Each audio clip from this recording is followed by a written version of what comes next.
The phrase "Foothills of Heaven" was a phrase that comes from this book, Under Heaven, by the Canadian author Guy Gabriel Kay. And I just came across this phrase and it was applied descriptively to a landscape, and I thought it was very beautiful. But to me, it seemed to intimate a meaning beyond simply that of a descriptive phrase. And I think that heaven is sort of a representation of the transcendent, which can mean different things to different people. And then the foothills is sort of the rugged terrain, if you will, from which one can glimpse heaven. And so I thought that that was an extremely poetic idea.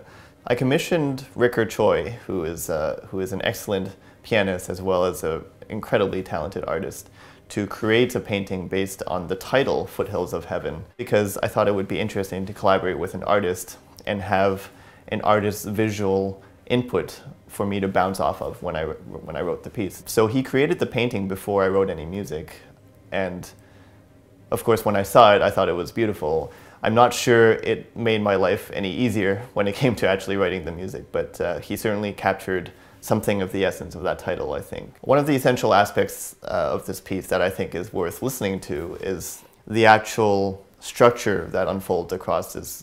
It's about 18 minutes, so it's a fairly long time span. And at the very top of the score is an inscription that's essentially the tempo marking, which is Allegro vivace.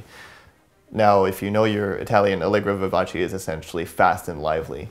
And that tempo marking does not change for the first 16 or 17 minutes of this piece. It only changes at around the last minute or so, and then it changes into presto, which is even faster. So the spirit of this piece fundamentally is one of great energy and momentum. And so I wanted to create a lot of ideas that would unfold in a natural manner, but across this extremely sort of rhythmically vital landscape.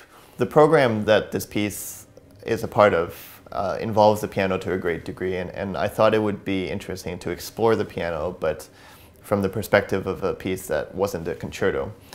And that's a little bit of a tricky proposition, because how do you highlight an instrument without highlighting it in such a way that that person becomes sort of the central figure? So in some sense, the piano is the central instrument here, but I like to think of the piano as being one perspective that in the orchestra that we're seeing through, in the same way that you might follow a story through the perspective of one person, even though that person may not be the main character in a sense.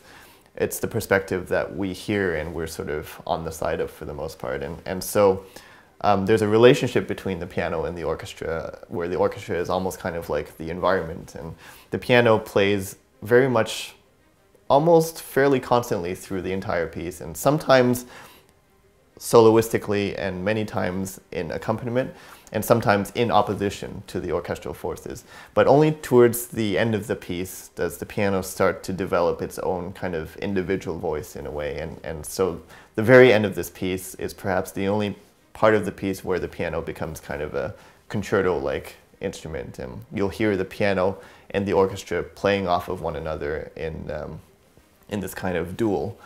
And it's all very exciting.